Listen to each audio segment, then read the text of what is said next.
Hello, I'm Kieran Lynch and welcome to OviCast, the Teagasc Sheep podcast. Each episode will bring you latest insights, advice and technical updates for the sheep industry. We're joined this episode by Teagasc Grass10 advisor Niamh Doyle to give a monthly update on grazing management tips for the month ahead. Niamh discusses current growth rates, grass covers and some of the variation we see across the country. We discuss building covers and plan ahead for closing up paddocks. Niamh discusses the fertiliser register and upcoming deadlines for fertiliser, slurry and farm yard manure. We finish up with Niamh offering tips on grazing autumn reseeds. You might start off by just giving us a little bit of picture of what the grass situation is around the country in terms of covers and grass growth.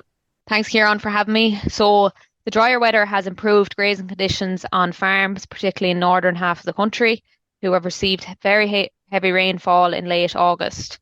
However, some farms are still behind target for this time of year.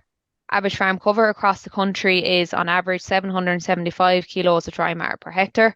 The target for this time of year is an average farm cover of 1,000 kilos of dry matter per hectare.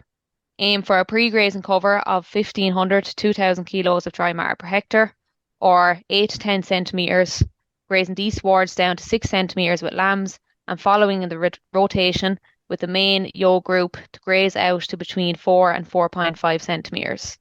If you're behind target, or if you're behind on grass supply, the priority is to build grass in the next 2 to 3 weeks before grass demand exceeds grass supply. Action must be taken now to reduce herd demand. There is only 20 to 25% of the grass growing season remaining, so it's important for farmers to walk the farm and assess growth and grass supply. Niamh, we've seen a slight improvement in growth rates in the past week or so, past 10 days. That's important in terms of building covers, and you highlighted some of the key areas here. What are our targets for building those covers?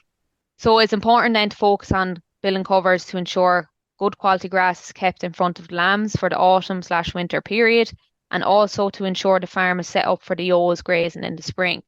So aim for a rotation length of 30 days now and 30 days ahead by the end of September. If you're behind target, action must be taken to remove any excess demand from the farm if haven't already done so. So take stock of what numbers are on the farm and how long they'll be grazed, particularly in the case of lambs. To reduce demand then, you can remove culls, sell stores or other livestock, or introduce supplement. It's important then to prioritise the grazing for other class of livestock, such as the breeding flock. Niamh, some of that improvement in growth rate is likely a reflection of that final round of fertiliser would have went out in August or early September. What kind of response rates would you expect to see that? Now, these probably helping boost covers. Yes, so fertiliser that would have went out in August, you're probably seeing a response now, especially with the better growth conditions, especially in northern half of the country where things are drying up. So the response then for fertiliser is 15 kilos of grass to 1 kilos of N. Niamh, you just mentioned earlier about setting up the grazing rotation for spring. In terms of our closing plan for the farm, it's probably important we think about that now and how we actually start to get the farm set up for that closing plan. Yes, so to ensure adequate grass availability for ewes at lambing in March, you should begin to close paddocks from mid to late October onwards.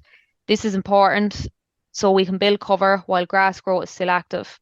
The first paddocks to close should be sheltered and close to the lambing area. So it's time now to start planning which paddocks you will close in October.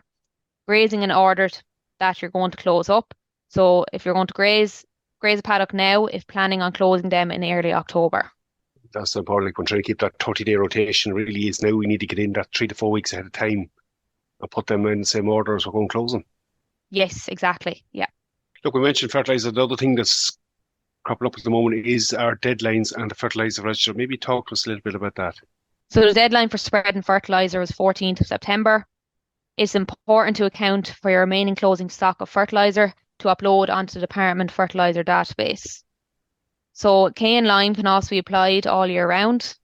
Now is an ideal time to spread K, especially on silage ground or paddocks cut for bales to replenish K offtakes. It's also a good opportunity now to apply lime on your farm. Consult your soil results from last winter. Apply lime to paddocks that require it before weather and ground conditions start to deteriorate later on in the autumn. Only apply lime based on recent soil test report. Don't exceed 7.5 tonnes per hectare or 3 tonnes per acre in a single application, and target lime to grazing paddocks with low covers recently cut for round bales or reseeded ground. Slurry then can be spread up until the 1st of October. Spread now when soil conditions are good. And in terms of farmyard manure, the deadline for that isn't approaching just as quick, but same principles will apply. You'd like to get the benefit out of it earlier. Yes, so deadline then for farmyard manure is 1st of October. So like that, get it out now when soil conditions are good. Niamh, there was quite a bit of reseeding done this autumn. Given the spring we had, there was little chance. What advice have you for grazing some of those autumn reseeds?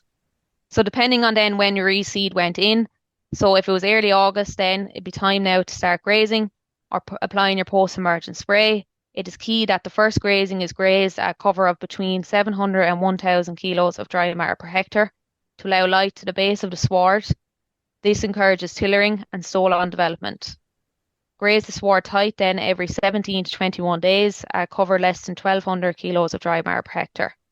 Ensure this paddock is grazed tight before closing, while also avoiding poaching. Niamh, some of that will depend on the grazing conditions, particularly as the season progresses, but if you were able to graze that out even into November, it could have a big impact on your clover development next year. Yes, so it's important then not to have a high cover of grass on these paddocks over the winter. Niamh, obviously your Grass10 team are going to be on the Teagasc stand at the plough, and there'll be a good chance to catch up with us. We will be on the ploughing stand, so come visit us Tuesday the 17th and Thursday the 19th of September. And I'll be there myself on Wednesday the 18th of September. Niamh, look, it was good catching up with you this month. We'll join you again in October for more grazing advice. Thanks very much for coming on. Thanks very much, Kieran. That's it for this episode. We'll join Niamh again next month for grazing management advice for October. For more information from the Grass10 programme, why don't you consider subscribing to the newsletter? I have included a link in the show notes. That's an easy to follow step, or you can find them on the Teagasc website. That's it for me. For updates on the sheep programme, keep an eye on our Twitter page at Teagasc Sheep.